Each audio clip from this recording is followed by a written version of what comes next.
Committee Room 21. Sound.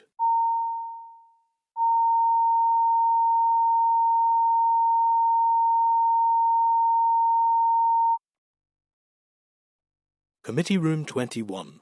Sound.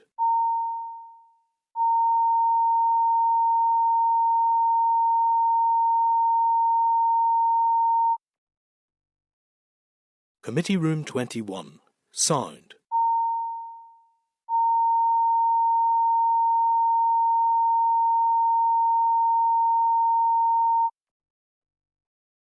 Committee Room 21. Sound.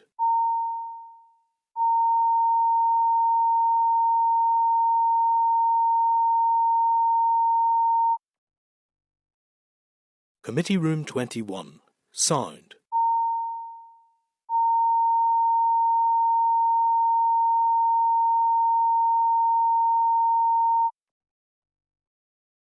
Committee Room 21.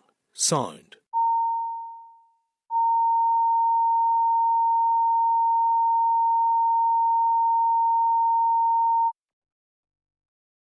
Committee Room 21. Sound.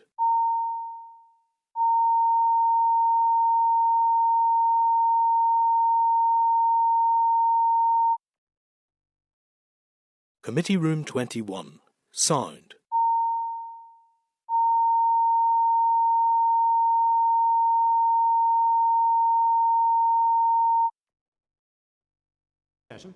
We do have quorum. I'm going to call the meeting to order. So I want to advise those in the public gallery that they're welcome to use mobile devices as long as they are in airplane mode and that all devices are to be muted. It is not permitted to take photographs or record any part of the meeting. In terms of apologies, we have an apology from Daniel McCrossan and Michelle McElveen. Are there any other apologies that anyone's aware of? Oh, okay, thank you. And via Zoom, I think we will have Aoife. Declarations of interest. I would remind you of your responsibility to declare any interests in any of today's items under discussion. Do any members have any items of interest they want to declare? Mr. Chairman, I declare an interest in a partner in a farm business. Thank you, William. Yeah, declaring just as an executor and owner of a small farm. Excellent. Thank you, members. Okay, Chairperson's business, item number 1. Before we proceed with the meeting, I wish as Chair to say a few words about our member, William Irwin, who we learned this week is stepping down from his role as MLA and, of course, as a member of this committee. A committee he first joined in May 2007. It was an all-male committee at that stage. It was chaired by William McRae MP and chaired, William, you chaired the committee between 2014 and 2016? That's correct. Brilliant. Michelle has already spoken in the chamber this week about William talking of his roots in agriculture and his being the authentic voice of the rural community, and certainly that has been the case since my time as chair. I can only agree and thank him for his contributions, for our discussions and for the consideration of a huge range of significant policy areas, even when his wee further question, the wee one at the end, William, every time, I'll miss that. So on behalf of the committee, the wider assembly and constituents of Newry and Armagh, William, thank you for your service. We wish you a long and happy retirement with Olive and your wider family and friends, though I doubt you'll be putting your feet up, and thank you for your final declaration of interest on this committee. Thank you very much, Mr. Chairman. It's with sadness that I step down, but I feel a few health issues, and I feel it's time for me to step down. I've enjoyed the committee. I've worked, hopefully, constructively within the committee for the better good of agriculture and the environment and rural affairs. Thank you very much. Thank you. Thank you. Thank you, members. Okay. Yep. Okay, members, I refer you to page 6 of the pack, to correspondence from Pilgrims Europe requesting to meet with the committee to discuss delays to poultry house planning applications and to raise concerns in relation to issues on the export of poultry litter to the Republic of Ireland. They also raised the issue of wider planning delays that are significantly impacting investment on local farms across Northern Ireland. And this matter was raised by Declan at last week's meeting when the Minister attended. Members, have you any comments, or are you content to add this to our forward work programme? Yep. Thank you, members. Item number 3, I refer you to page 8 of the pack to correspondence on behalf of ENVA, dated the 8th of December, regarding an invitation to the committee to visit its fridge recycling operation in Toonbridge. Members will recall we previously agreed to add this to our forward work plan and seek to agree a suitable date sometime early next year. Are members content with that? Thank you. Agenda item 4 is the minutes of the 4th of December. I refer you to the draft minutes from our meeting on the 4th of December at page 9 of the pack. Have you any comments, or are you content with the minutes as drafted? And if so, I'm going to sign them and they then will be published on the website. Thank you, members.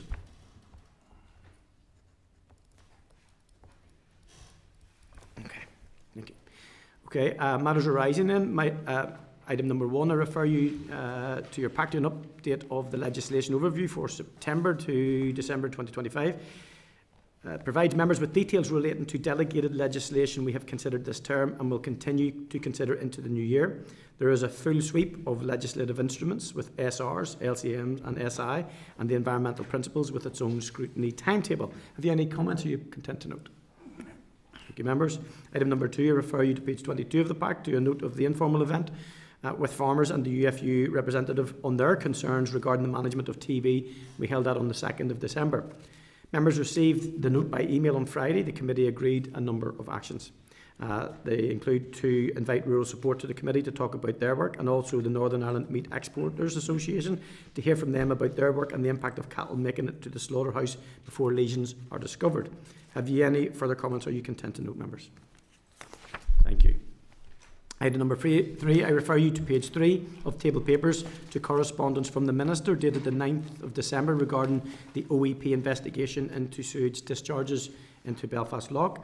This is in response to our query about actions taken by the Department alone or in conjunction with the Department for Infrastructure and the Utility Regulator. To date, and those that are planned, the Minister advises that to date DAERA have been asked by OEP to action 8 specific information requests to supply details about its guidance documents, legal considerations, review processes, compliance checks and findings, any enforcement actions taken, identified limitations, correspondence with regulators and post-implementation reviews. Have you any comments, or are you content to note at this stage, members? Content. Yep, thank you. The Committee for Infrastructure notes that we wrote to Minister Muir on the matter and requested a copy of the correspondence once we have received, so are members content to forward a copy? Thank you, members. Okay, item number 4, refer you to page 6 of table papers to correspondence from the Department dated the 8th of December in response to our request for detail on the number of inspectors available for bee inspection work. The Department states that there are 3 members of staff in the Agricultural Inspectorate trained to carry out bee inspections as part of their overall duties. This will increase to 4 or 5 on completion of the recruitment competitions.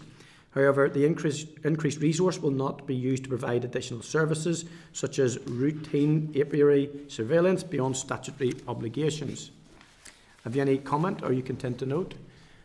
I would also add, Clerk, if we could just update the Beekeepers Association that was with us a number of weeks ago, just in terms of that. Yep. They may already be aware, but just to keep them in the... Agreed to forward the response. To me, am I happy enough to forward that response, members? Yep, thank you. Item number 5, I refer you to table paper starting at page 9 for the draft Committee LCM Biodiversity Beyond National Jurisdiction Bill report. Members, last week the Committee agreed to support the Minister in seeking the Assembly's endorsement of the Biodiversity Beyond National Jurisdiction Bill legislative consent motion. As you will recall, this bill provides the legal framework for the UK to fully implement its international obligations under the UN Convention on the Law of the Sea on the conservation and sustainable use of marine biological diversity of areas beyond national jurisdiction. Officials have drafted the required report for agreement by the Committee and subsequent publication. Does the Committee agree to the contents and the publication of the report? Yeah, thank you, members. Item number 6, I refer you to table papers at page 23 to correspondence from the Department dated the 10th of December regarding the Waste Fees Charges Amendment number 2 Regulations, Northern Ireland 2025. Members will recall that the Committee agreed on the 6th of November that it was content with the SRs drafted and that it be approved by the Assembly. The increase in fees for 25-26 is higher than the standard inflationary measure, and therefore regulations are to be led by the draft affirmative procedure, and the debate in the Chamber will take place on the 12th of January. Are you content to note, members? Yep. Thank you. So, members, before we move into our consideration of the first of the SL1s today, I just remind members that there will be changes to the SL1 process commencing in the new year. These changes are designed to strengthen the scrutiny process, increase transparency with the publication of SR proposals, and the new call for views, survey and improve the information received by committees to assist them in their scrutiny. There will be a minimum 4-week timeframe, providing space for committee considerations of proposals for SRs, consideration of stakeholder responses to the call for views survey, and to hear evidence from witnesses if required. The calls for views survey will be identical for all SL1s and ask: is the information provided by the department accurate? Is the information provided by the department complete? And will implementing the rule lead to any unintended or unanticipated consequences? Content, members? Yep. Okay. Members, agenda item 6 is the SL1, the Sustainable Farming Investment Scheme Regulations. I refer you to the pack starting at page 26 of the SL1, the draft SR and the explanatory memorandum. Members will recall that officials previously briefed the committee on policy proposals for the scheme on the 11th of September. The department intends to make this SR under the negative resolution procedure to introduce the Sustainable Farming Investment Scheme. I now welcome the following officials to the meeting and invite them to brief the committee. We have Joy Alexander, the Deputy Director of Sustainable Agri-Food Development Division, and Brenda Cunning, Head of Future Investment Measures Policy Branch. Thank you very much for your attendance, and if you're ready, you could brief the committee. Thank you. Thank you very much, Chair, and good morning, everyone. So thank you for the opportunity to outline proposals for legislation to underpin the Sustainable Farming Investment Scheme. So I'm going to give a very short introduction, and then Brenda will cover the key points of the draft regulations. Just at the outset, I would just like to highlight that the scheme proposals are still subject to business case approval and budget availability. So as you said, as you said earlier, my colleague Alison Chambers, along with Brenda, previously provided an overview of scheme proposals on the 11th of September, but just thought it might be helpful maybe just to recap on a few of those key points, if that's okay. So the Sustainable Farming Investment Scheme will support incremental investments from a specified list of equipment and technology, and aims to support investment across farm sectors and sizes. So that's seeking to ensure that smaller farmers are also supported. The scheme will seek to support a reduction in GHG, ammonia and nutrient losses, and we envisage co-benefits for participants of the scheme in terms of increased innovation, increased efficiency, improved animal welfare and health, and or improved plant health. We're proposing a grant rate of 40% with a maximum grant amount of $25,000 available across the scheme. We're developing a simple application process with the aim of having a quick turnaround of funding. This scheme represents phase 1 of investment support under the Sustainable Agriculture Programme. A separate phase 2 scheme will be developed through engagement with industry and learning from ongoing initiatives and research. And that will support larger transformative investments, including emerging technologies. The proposed legislation would be made through the negative resolution process under Section 6 of the Agriculture Act Northern Ireland 1949 and sets out the framework for the operation of the scheme. As required by the 1949 Act, the regulations must be approved by the Department of Finance. Development of the business case, as I said earlier, is ongoing, and it's anticipated that we will seek approval from Department of Finance for the business case and the legislation at the same time in the new year. So subject to the necessary approvals, we would hope to have a soft launch in early 2026. If there's any questions, or I'll hand over to Brenda to... Thank you. Okay. Thank you. Okay, as Joy said, this is kind of a framework approach to the legislation which sets out powers and actions the department can take, and also various things that the applicant must do in order to be successful under the scheme. Regulation 2 sets out definitions used within the SR, including several terms related to applicants and beneficiaries. Regulation 3 and 4 allow the department to pay financial support to an applicant who has been successful under the scheme and subject to conditions set by the department. While it is currently proposed that payments will be made in one lump sum upon completion of a successful claim, the legislation provides the option for the department to pay by instalment. Regulation 5 provides that an application must be made to the department or to an external delivery agent if that option was used. in a form set by the Department and must contain all required information.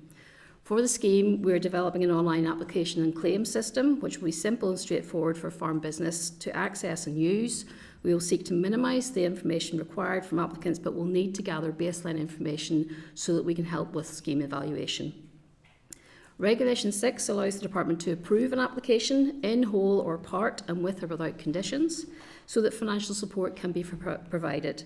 The standard process is that a letter of offer would be issued to successful applicants, detailing the amount of support offered and the items for which approval has been given.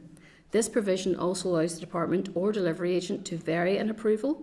However, the Department must engage with the beneficiary before making any such variation. Regulation sets out that a claim must be made when and how the Department requires. In essence, this means that a claim must be submitted via the online system before the final claim submission date, as set out within the letter of offer sent to successful applicants. Regulation 8 requires a beneficiary to supply necessary information, for example, details of cost paid for an investment, installation date, location, etc. Application and claim requirements and conditions referred to in the preceding regulations will be fully explained within scheme guidance and online resources, so that an applicant is aware of all requirements before submitting an application or a claim. The online system will guide and prompt an applicant as much as possible, and contact details will be available should further help be required. Regulation 9 and 10 detail powers of an authorised person, that's someone who may be acting on behalf of the Department with regard to pre- or post-payment inspections, to enter premises and to inspect documents, etc. These powers rely on Section 40-1 of the Agricultural Act, Northern Ireland 1949.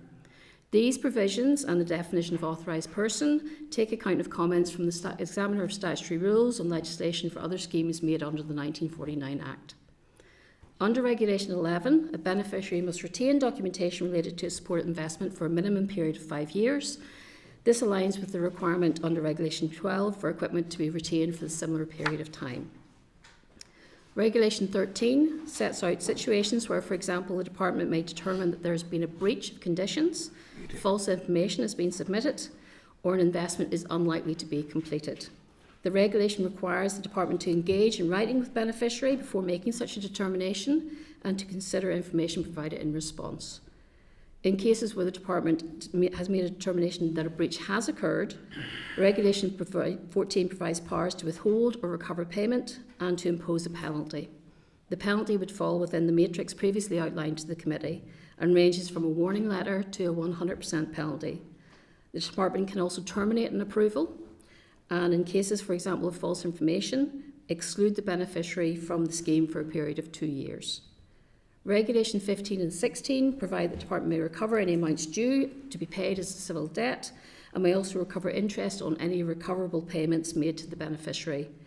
Regulation 17 allows any amount due to a beneficiary under the scheme or otherwise payable to the beneficiary by the Department may also be used to pay off or offset any amount due under Regulation 15 or 16. Regulation 18 sets out timing and requirements around review of decisions to reject an application to the scheme. The schedule to the regulation sets out a number of scheme design features, which we've previously outlined to the committee. This includes the grant rate, the minimum and maximum project costs, and the overall maximum grant available under the scheme. As noted in the SL1 letter, these aspects in particular are subject to the final business case. The scheme will be open to primary food production across agriculture and horticulture sectors. A Category 1 farm business ID will be required to access the scheme. This requirement will be communicated well in advance of scheme opening. The scheme will be based on a list of pre-selected eligible items which the Department has assessed and scored and for which grant will be available based on a reference price sourced by the Department across a range of suppliers. The scheme gives some information on, the schedule gives information on eligible costs, for example, new items on the eligible list for which a successful applicant has received a letter of offer, and on costs which are not eligible for support, such as ongoing operating costs or VAT. Scheme guidance, terms and conditions, and a successful applicant's letter of offer will set out full details of all eligible and ineligible costs. Thank you. Excellent. Thank you very much for that. I had a couple of questions, but there's written down, but there's a couple of things just occurred to me. We're going to take we'll be dealing with the farm sustainability standards regulations later on in the committee, and obviously this is the farms Farm Investment Scheme regulations, which is different. But is there a crossover then in regard to penalties, for instance? So is it the same matrix, but it only applies to this scheme? Or is there a danger that if you fall foul under this scheme, that might trip something in the other regulations? Okay, so no, they're completely separate. Okay. What we've sought to do is make sure that we're kind of aligning, we're taking the same kind of approach, but they are completely separate schemes and penalties. Because I think there's been some good work done, to be fair, in terms of that matrix about, the warning letters and that. And then following that, in terms of if someone falls into the sort of the auspice of a letter or a refusal, is there an appeals process?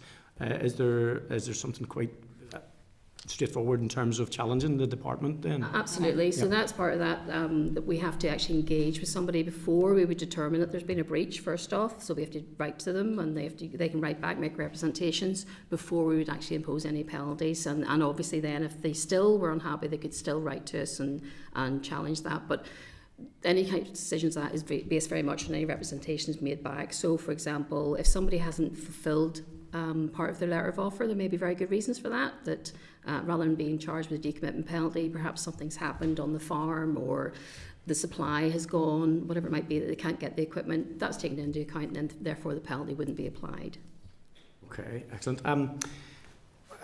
In the regulations which will set out the list of eligible equipment technologies, you did refer to emerging technologies. Mm-hmm. So how will the list be, how easy will it be for the regulation to be amended and updated to reflect the emerging technologies? So that's actually why we have not included the list within the regulations. I know that some other schemes have maybe got theirs in their schedule, but because this is an evolving picture, we didn't want to do that. And that was something that stakeholders actually raised with us, that, how do we, from one round to the next, add things on? So we have a separate list that's published separately ahead of scheme opening, and that's what we refer to. So in terms of those stakeholder engagements then, and we're going to do a new process in the new year where we'll have a bit more time and a bit more access to stakeholder voices and that.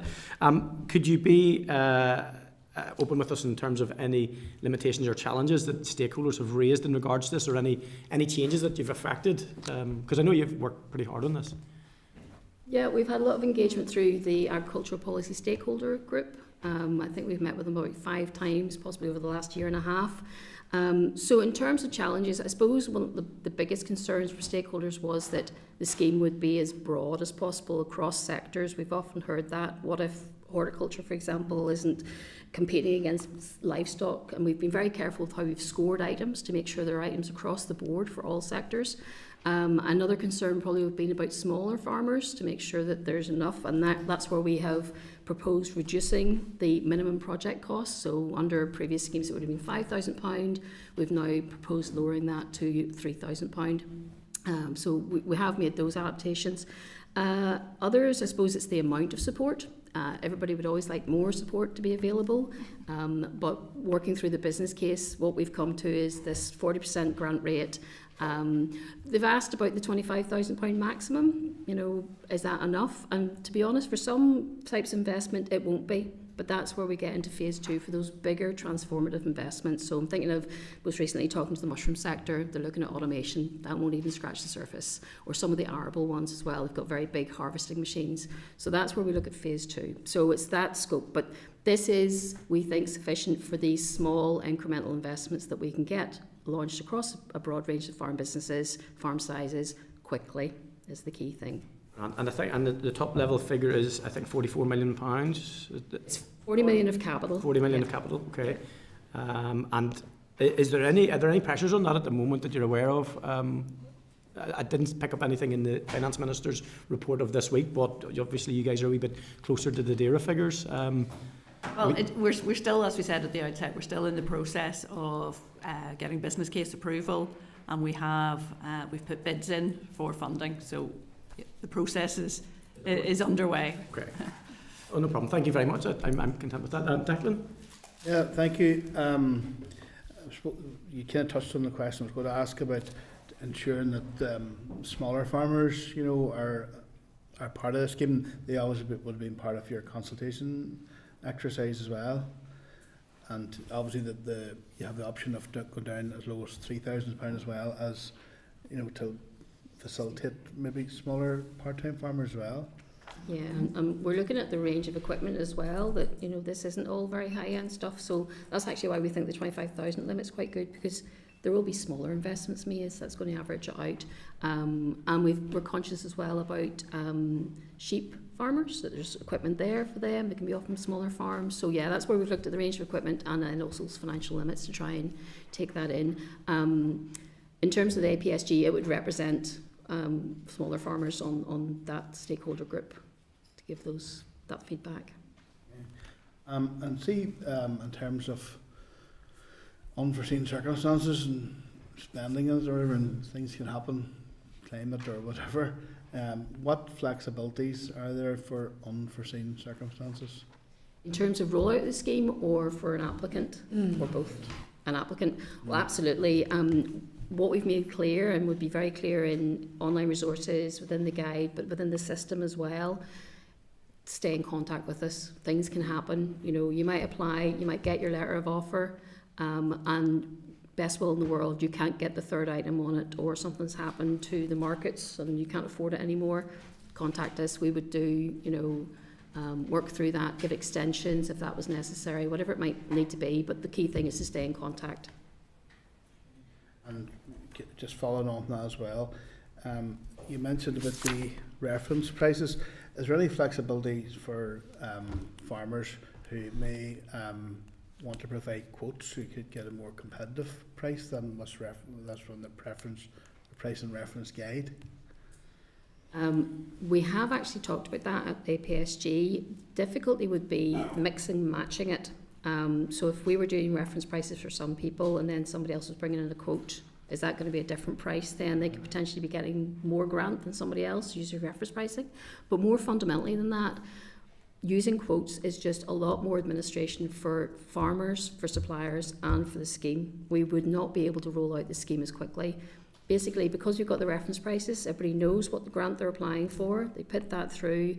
Almost as soon as the scheme closes, we know the grant amount that we're looking to seek against that bid that we've made, and we can make decisions then about letters of offer a lot faster than if we were having to administrate quotes. Are they comparable quotes? Is there any issues with the quotes provided? So we don't want to go down the quote road. It's too administratively burdensome for us, for applicants and for suppliers. And so you expect this to open for applications early in the new year? That's the aim. We'd want to do a soft launch first, because there's a few things we want to explain about the scheme ahead of time, even things like the Category 1 Farm Business ID, and if somebody was considering using an agent, how can they do that? Just to let people know more about the scheme. So we want to do a soft launch first, and then a period of time after that to open the scheme for applications. And people consider their investment needs as well. Just to really give people that time to prepare and get themselves ready. Early in the year?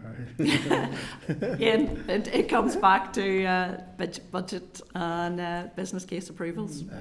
But we'll be going as early as we possibly can. Yeah, we've got a lot of moving parts at the minute.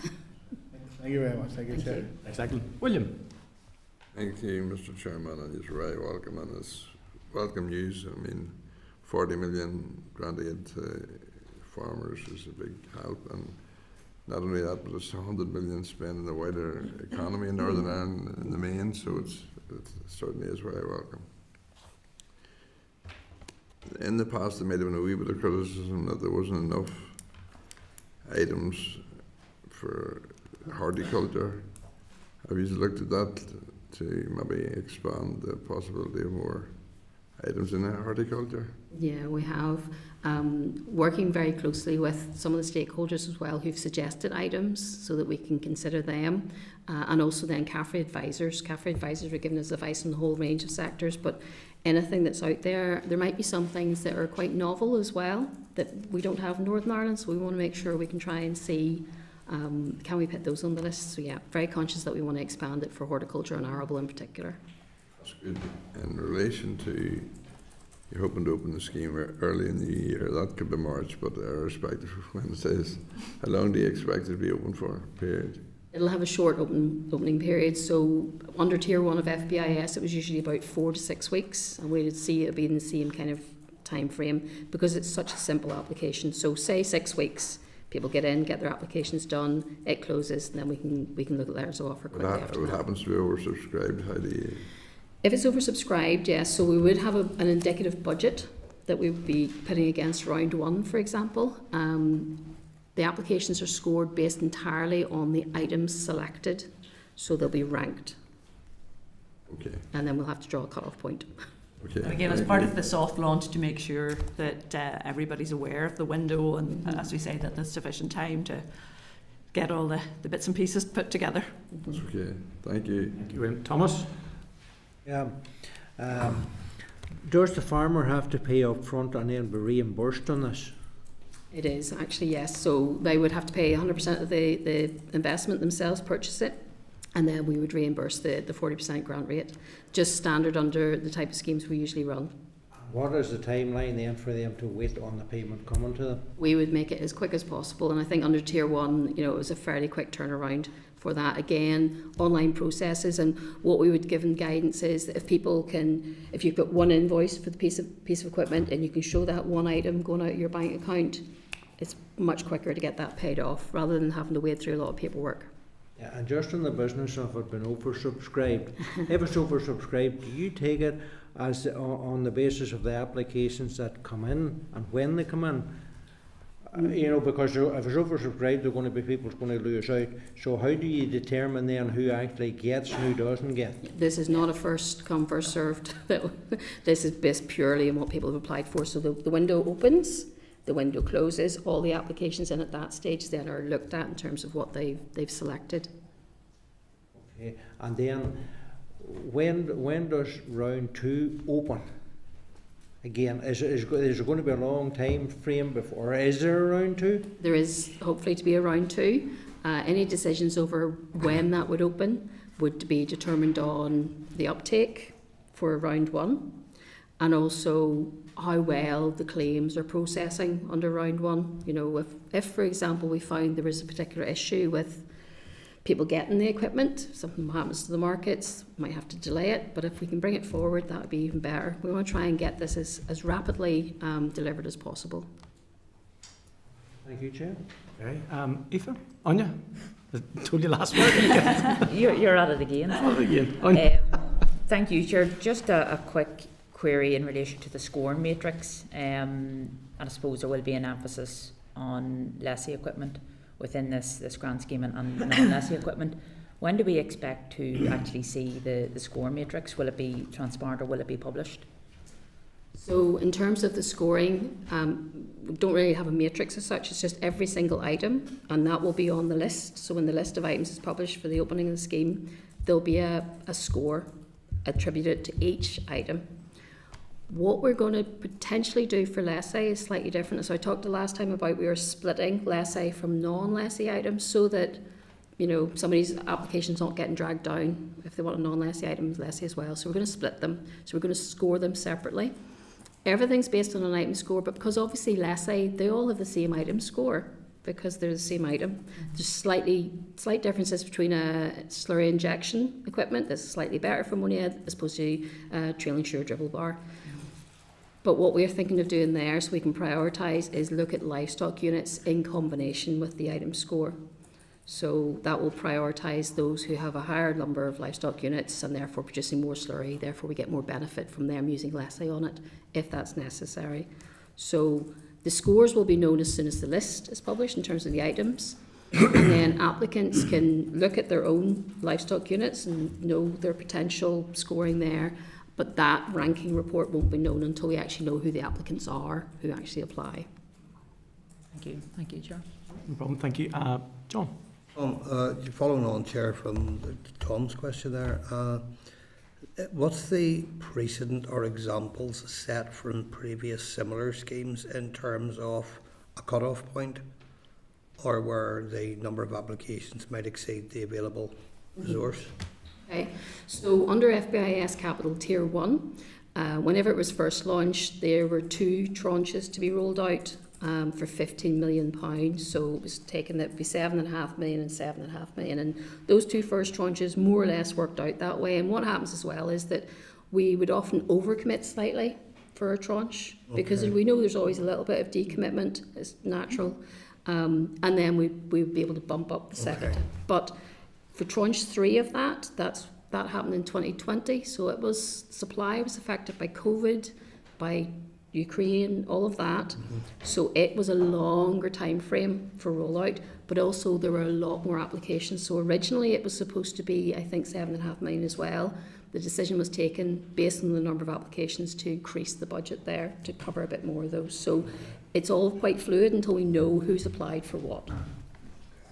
So if the projected cost based on the number of applications was reasonably slightly over the budget, a variation could be made for that then in those circumstances. Okay. I've got 2 wee questions. I'm going to do a William. I've got 2 wee questions. You see the habits that you're going to leave. This is your legacy, William. Just 2 wee ones. I think I remember from the previous meeting I asked around a specific idea. So it was like the slots, the grooved slots that promote animal welfare. Is that the type of thing that we're talking about in terms of the animal welfare space? And I imagine that there is a list, and obviously it's not been published at the minute because it's a moving feast. It is. But the animal welfare piece is something that I'd be really interested in. The second piece is, the Minister was here last week and I'd introduced and asked him a question about Natural England's principles around betterment, mitigation and betterment for planning. It occurred to me that this might be part of a jigsaw for unlocking the logjam for planning. Has there been any crossover in intra-departmental work in that space?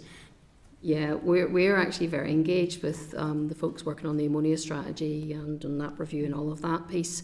And it's something that's actually a main driver for the scheme is ammonia reduction. And the ammonia strategy, obviously, the proposals there are about less say, but there's also proposals in it in terms of more use of scrapers, types of ammonia reduction flooring, and also covering tanks. So we are actually very aligned with that. We're also aligned with other types of schemes where they might be wanting to bring in biosecurity. So we're looking at a wildlife proofing package, which would be for the TB aspect. So we're fingers and lots of pies in terms of policy, But yes, so there is a driver there in terms of ammonia reduction, very much connected to the ammonia strategy. Brilliant. Okay, I appreciate that. Thank you very much. And I don't think any of the members have any other further questions. So I really appreciate your time, your evidence, and taking the questions from the members today. Thank you, and I wish you a happy Christmas. Thank you very much. Thank you. Thank you. Okay, members, are you agreed that the department proceed to make the SR and we will then consider it in due course subject to the ESR report? Yep. Okay, members, thank you very much. Okay, members, agenda item 7 is SL1, Shellfish Gathering Conservation Regulations Northern Ireland 2025. So I'm going to refer you to the pack, starting at page 42 for the SL1, the draft SR and the explanatory memorandum. The department intends to make this SR under the negative resolution procedures to introduce a closed period each year to prohibit the taking of periwinkles from the intertidal area during the period of the 1st of January to the 30th of April in any year. So I now welcome the following officials from the Marine and Fisheries Division to the meeting and invite them to brief the committee. We have Mr Gareth Dillon, the Deputy Director, and Mr Patrick Smith, Policy Officer for Sea Fisheries Policy Branch. Thank you very much for your attendance and feel free to brief the committee. Thank you. Good morning, everybody. So the draft statutory rule to which the SL1 relates contains only a small number of provisions and amounts to a single page. The SL1 comprehensively sets out the Department's intention to make the Shellfish Gathering Conservation Regulations Northern Ireland 2026. By way of background context, the hand gathering of shellfish in the intertidal areas in Northern Ireland is currently unregulated, save for the Belfast Corporation Act 1930, which specifically prohibits shellfish gathering along the shores of Belfast Lough. In 2022, the Department consulted on the intertidal hand gathering of shellfish in Northern Ireland. This consultation outlined a range of potential management measures designed to, amongst others, protect shellfish stocks in the intertidal area from unsustainable exploitation. This statutory rule will prohibit the taking of periwinkles by any means from the intertidal area in Northern Ireland from the beginning of January to the end of April in each year. The policy objective of the regulations is to safeguard the periwinkle stocks by prohibiting the taking of them during the peak spawning period in each year. Other reasons for the management of the periwinkle fishery include the protection of sensitive habitats such as seagrass and mudflats, protection of ecosystems from large-scale removal of a food source for dependent species such as seabirds, and the protection of other marine species such as seals, which may be sensitive to disturbance caused by the regular presence of shellfish gatherers. One of the questions in the 2022 consultation sought comments on a proposed closed season from January to April of each year, and of the responses received, 86% were supportive of that proposal. The SL1 outlines the first step in regulating the intertidal fishery by legislating for a closed season during the peak spawning period for the periwinkles, and subject to the committee's consideration of this SL1, the intention would be to make the statutory rule early in the new year to come into operation in late January or early February of 2026. I'll pause there, and I'm happy to take any comments the committee would have. Thank you very much. You've just piqued my interest. You've 86 positive responses to your consultation and survey. How many negative ones? It's 86%. 86%. So in terms of the negative ones, just to outline for the committee, who is it going to impact on negatively, and what difference does it make to? Is there an indigenous industry, or is it not? There is anecdotal evidence that there is some gathering of periwinkles. We believe that it's approximately 400 tonnes per year. Would that be right, Patrick? Yeah, one of the years recently there was records of 400 tonnes that were processed. So it's quite a, in terms of economic value, it's well north of £3 million at least, and that's conservative. We believe that the greatest market for that would be export. Okay, and in terms of the consultation responses, is it the negative ones, which would amount to about 14%, possibly top at most, is there likely to be any economic impact in terms of any industry? Any negative impact, or is it? In terms of the export, the greatest market for the export would be France, and that is over the winter period. So we don't believe, although it will have some impact, we don't believe it would negatively impact upon that aspect of the export market. Okay. I note that there are no close seasons for periwinkle harvesting in Wales, Scotland and the Republic of Ireland at the moment. And it does say in the brief that we've got that it says here, the common periwinkle is a small marine gastropod that is abundant in intertidal areas. But part of the purpose in bringing this through is to secure the species if it's abundant. What's the necessary provision then to take this action? Yeah, I appreciate the question. It's to ensure that there's sustainability in the long term for the fishery, and it is in response to scientific evidence and recommendation from AFBI. And my final one is, you mentioned Belfast Lough, and Belfast Lough has obviously been in the news recently in regard to pollution by NI water in particular, and the issues in there. Is there any signs of that level of pollution having an impact on the periwinkle, or is the periwinkle useful in this space for? Is it a natural sort of filter type, and then do they play a part in our ecological circle in Belfast Lough? It's a good question. I mean, that science that AFBI produced was solely in regard to Strangford Lough.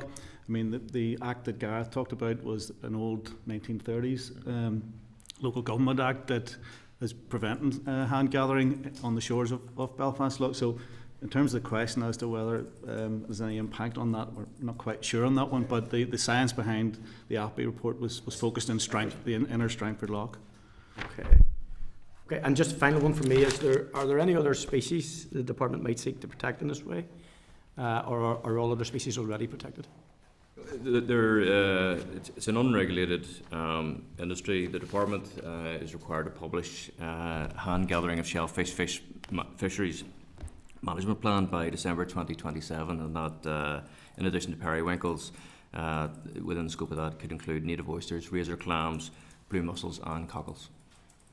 Yeah, we've covered the native oysters piece. I mean, there was a big story in around that where how prevalent they would have once been, but not so. So that would point to the need to manage these native species. So thank you very much for those.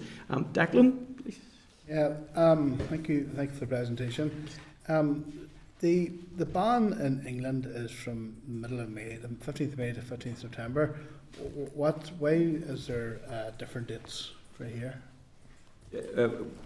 To be honest, we're not aware of why that is. We know that it's in relation to a bylaw in England. It's quite an old bylaw, but the period identified for the purpose of the present regulation or draft regulation was identified by AFB as the peak spawning period for ANI. Yeah, if I could just add to Declan's question there, we did some follow-up in regard to that closed period as to why it differs, and pursuant to the submission of the SL1, we've now found out that bylaw is going to be revoked. It's a really old bylaw in that particular IFGA in the southern region of England. So, yeah.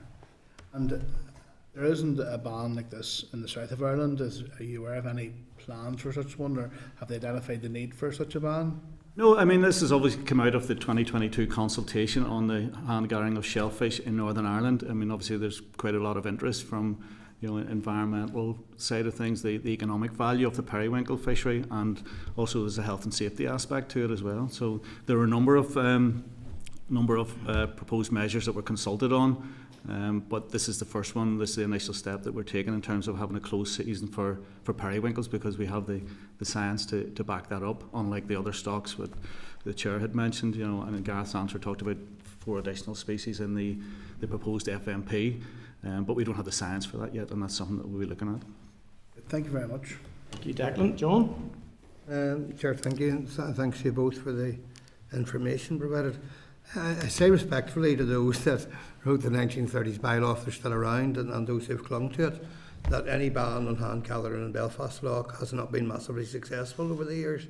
I think there's ample local evidence, and instead of someone who lives relatively locally, that hand gathering has continued at pace.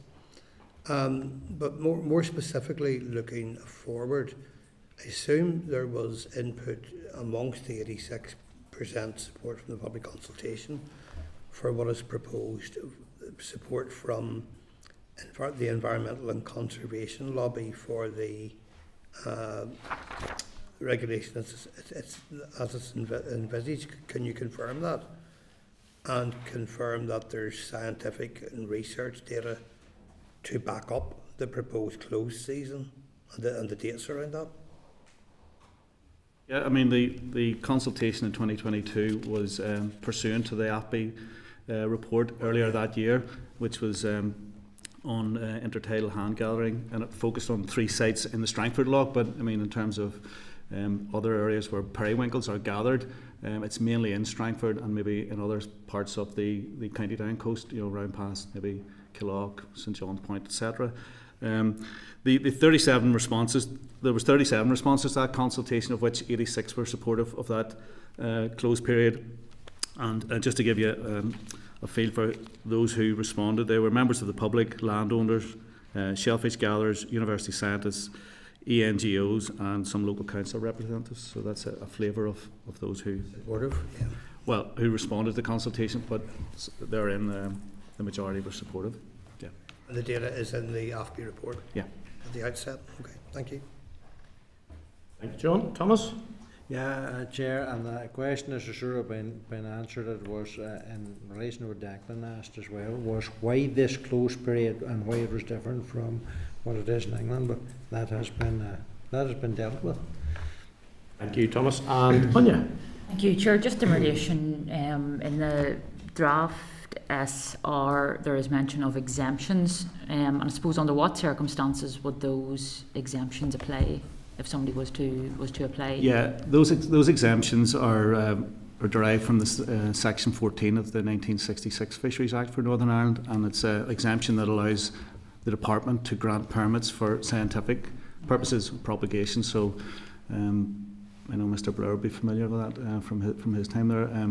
So it's essentially if AFB were wanting to do some work in relation to that fishery, that they could go in. That's just an example, that they could go in during that closed period, and we would grant them a Section 14 permit if they requested that.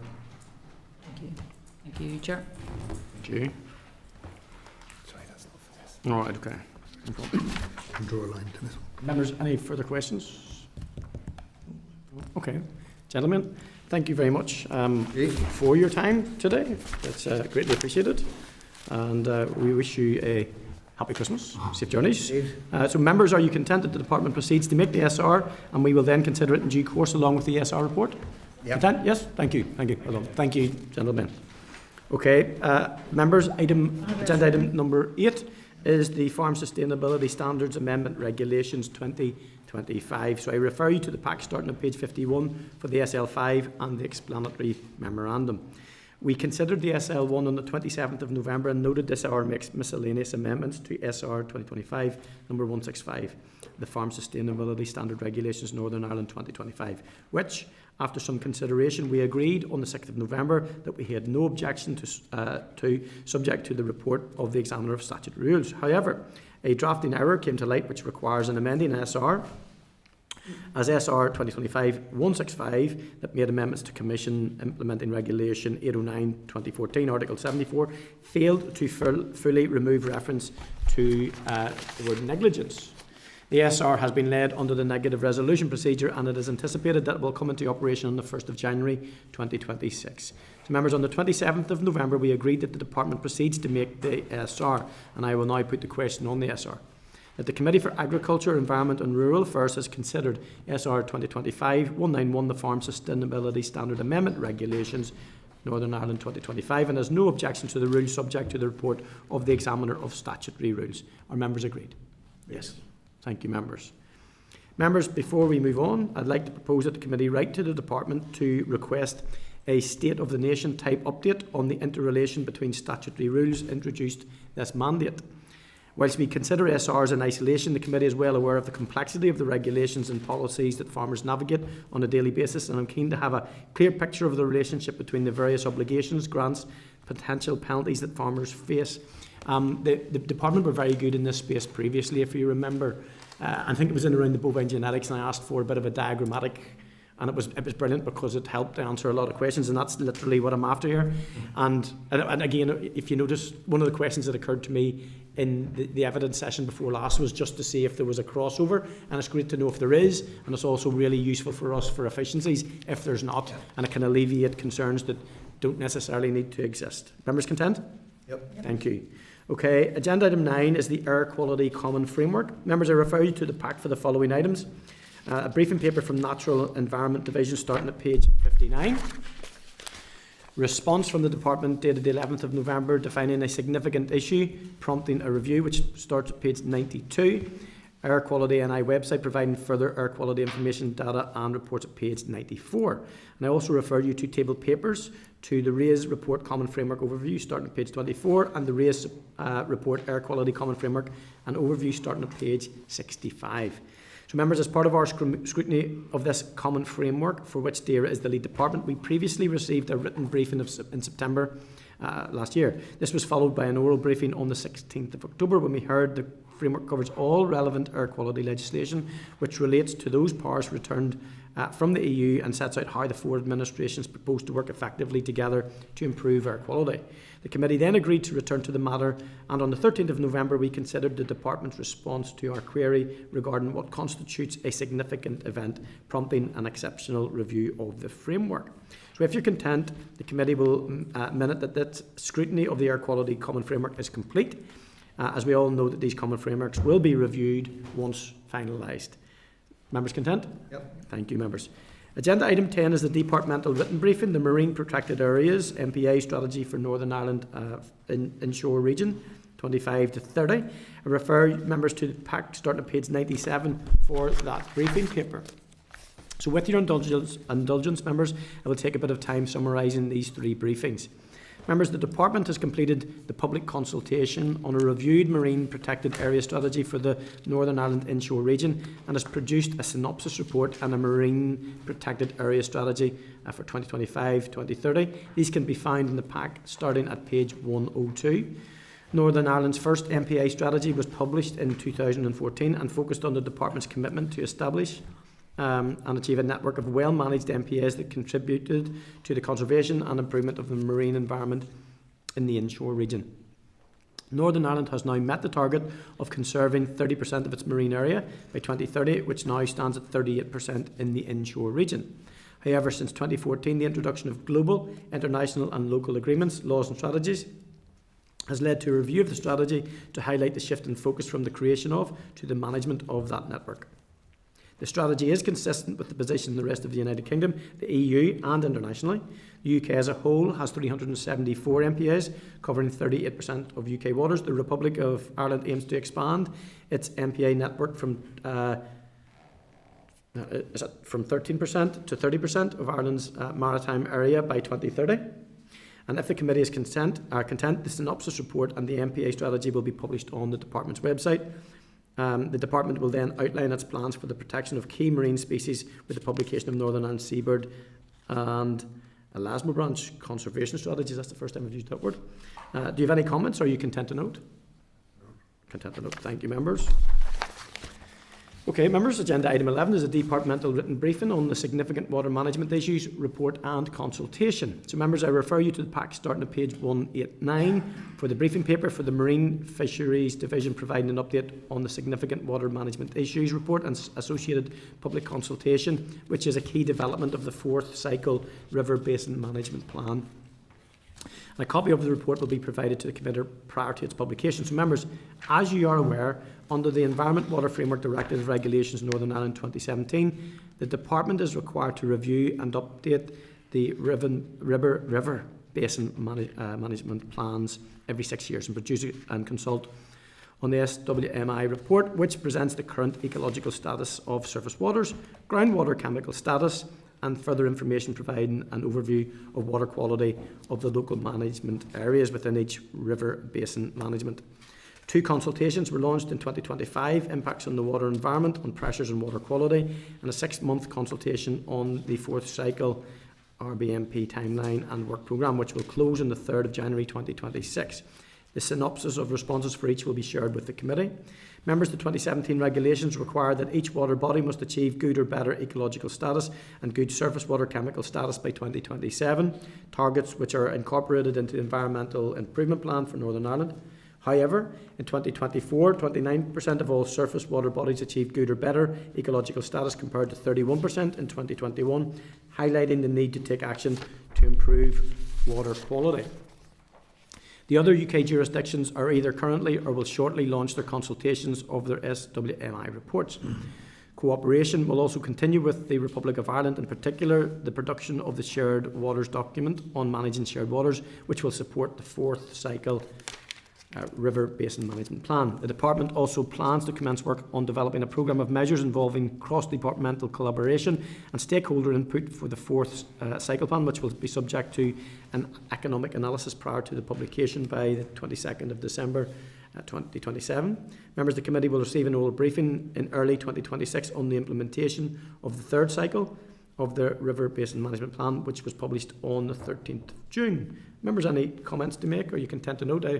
Obviously, if you're following the news this week, you will see the very sad revelation that the levels of cocaine use are being picked up in our waters, which is not insignificant, and it's just further evidence of how the public message needs to get there in the wider public health space, and the reality of the challenges that we're facing into. That everything we do as human beings has an impact, and an impact that comes back to us, reverberates, impacts our not just our environment but our biosecurity as well. So members, any other comments to make on that? We will be getting a brief early in the year. John, do you want to? Just to say that it's clear that this is a deteriorating and not improving situation, and the one that has to be taken seriously, and no doubt committee will when we get this pending briefing. But I'm wondering if it might be useful at that point just to, you mentioned not long ago there, Chair, about cross-referencing various reports, SRs and pieces of work being done. And I'm wondering if when we get the report on the River Basin Management Plan, if we can, at least to some degree, cross-reference it with the work of the report that we've just considered around the marine area, because the 2 things are very closely linked. Our waters and rivers flow into our seas, and there's no question of the relevance there. So just for committee to note that when we come forward, it might be useful to try and ask on the River Basin Management Plan how that fits with Yes. sea and marine work that's going on also. I totally agree, John. I mean, the input of this committee in terms of its departmental isn't just a scrutiny, it is about assisting, especially in important issues like this. And this is a very important issue for the committee, so I appreciate that. And if members are content, that's what we will do. Clark, are you content with that as an action then? Yes. Okay, thank you for that, John. Agenda item 12 then is the departmental written briefing, consultation on mandatory implementation of bovine electronic identification. So members, I refer you to the pack, starting at page 195 for the briefing paper, regarding the introduction of voluntary bovine electronic identification from July 2026 and the launch on the 16th of December of the 10-week consultation on proposal to make EID mandatory during 2027. Following public consultation, the Department will prepare a response document and proposed way forward. A copy of the draft consultation starts at page 201 of the pack. Members, the current procedure for cattle restraining and handling animals to visually read tags and manually record the data can have health and safety and animal welfare implications and can result in human error. However, EID ear tags contain a microchip programmed with the animal's unique identification number. It can simply provide efficiencies throughout the supply chain by identifying and providing real-time traceability information on livestock. EID tags are available in low frequency, high frequency and ultra high frequency options, and since 2010 they have been used to identify sheep across the UK. Northern Ireland must continue to adhere to EU animal health law, those rules on identification, registration and movement of livestock, and although the use of bovine EID is optional under the AHL, if it is to be deployed by a competent authority, AHL states that LF tags must be used. The Department proposes that bovine EID is introduced initially on a voluntary basis from July 2026, thereby providing time to transition and purchase the necessary hardware and software. Mandatory EID would then be introduced for all newborn calves at some point in 2027. Making EID tags available from July 2026 on a voluntary basis will also mean that when the bovine genetics project commences, tissue sampling tags for DNA testing of existing breeding animals and for DNA testing of newborn animals could also include EID technology. So benefits of the bovine EID include ease of use, quicker and more reliable identification of cattle in the event of disease outbreaks, improved transparency and efficiency in the supply chain, improved health and safety and reduction in human error. However, the full benefits are only realised when a large proportion of the national herd are identified with EID tags, which will be achieved after a period of several years of mandatory use of EID for newborns. Regarding the financial implications, EID tags are likely to be maybe £1.50 to £2 more expensive than the traditional non-EID tags, but the Department has stated it will consider financial support for herd keepers. When it becomes mandatory, I think that financial support should also be mandatory. Herd keepers may also wish to invest in the optional hardware such as tag readers and herd management software to support EID. However, they have the option of reading and continuing to enter information manually, as EID tags will be visibly readable as well. Other operators such as markets and abattoirs would also be required to upgrade their IT systems and equipment, and if they do not already have this, they probably do because of the sheep already using them. For the Department, capital expenditure of less than £10,000 is required to upgrade the NIFAS database to incorporate and support bovine EID. And a full regulatory impact assessment has been undertaken and will be consulted on, which the Department states demonstrate the overall monetary and non-monetary benefits of bovine EID and exceeding any costs. As regards the legislative impacts, voluntary EID would require minor technical changes to existing domestic legislation through a negative resolution amending SR. However, the SR to introduce mandatory EID requires the adoption of new offences and penalties and is cross-cutting, and it will be subject to draft affirmative procedure.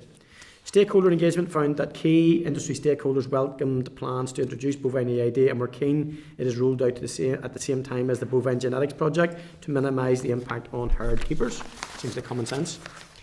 The other UK jurisdictions have already consulted on bovine EID. Scotland will introduce it in 2026. England and Wales will see its introduction in 2027. The Republic of Ireland introduced mandatory bovine EID in 2022, and a scheme providing a subsidy to purchase EID tags ended in 2024. Are there any comments at this stage? Chair, just a quick one. Yep. Could we possibly write to the department to ask them, have they examined, I suppose, the feasibility of an all-island approach to this issue? I know that there's a number of farmers, particularly in border areas, who regularly move cattle, obviously north and south, and it's become there is a real administrative burden on them to change tags. I suppose, again, just to ask them, have they looked at, or could they look at harmonisation on that front? So we're going to ask a question in that space to see how that impacts members.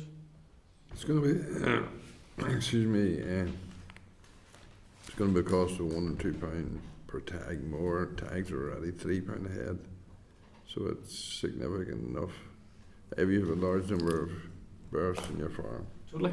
No, it is. So they've indicated that they will be looking at potentially, some kind of a financial help there. The Republic had one that ran for 2 years. I'm not sure if they covered the full cost of it or whether it was the additional cost. But I think once they move into that mandatory space, they're going to have to give some assistance in there, William. It would look that way. Yeah. And I'm sure in 2027 we might even be hearing from you as a stakeholder. Yes, it could be. Yeah. Just for a final declaration of interest. Okay, members? Yep. Yes, no, that's fine. I suppose one of the questions there is whether the technology will be able to read tags. Both jurisdictions will be able to use the same technology. It needs to be, it's an all islands thing really, because if we're moving cattle across the GB or whatever, then it needs to be harmonised. One would have thought that if that worked out, you would hope, William, but I think in your 17 years experience that hasn't always been the case. Possibly. Okay. Members, if you're content, we're going to ask for your agreement that we go into closed session to receive a progress update on the Dilapidation Bill. Okay, thank you. Committee Room 21. Sound.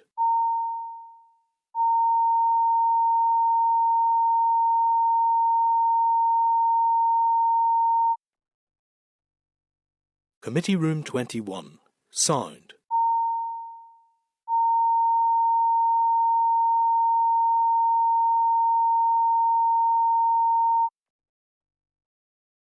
Committee Room 21. Sound.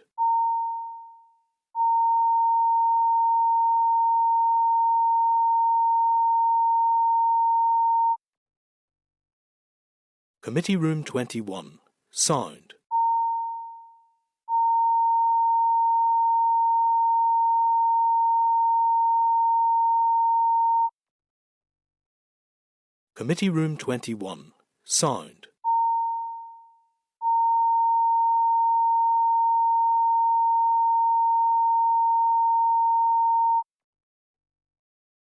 Committee Room 21. Sound.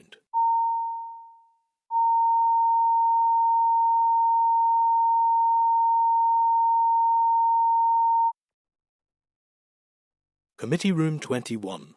Sound. Committee Room 21.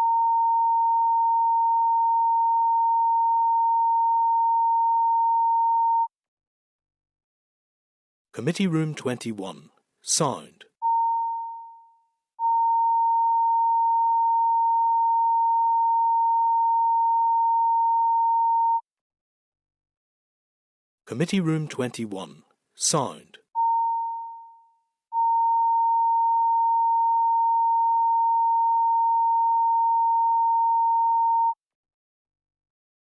Committee Room 21. Sound.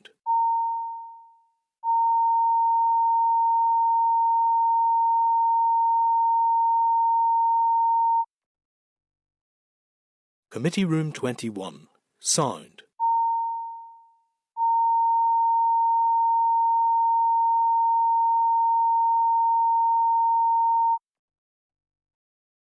Committee Room 21. Sound.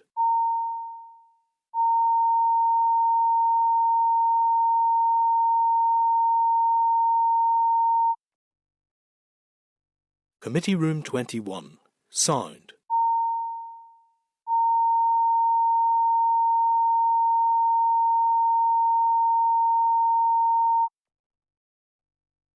Committee Room 21. Sound.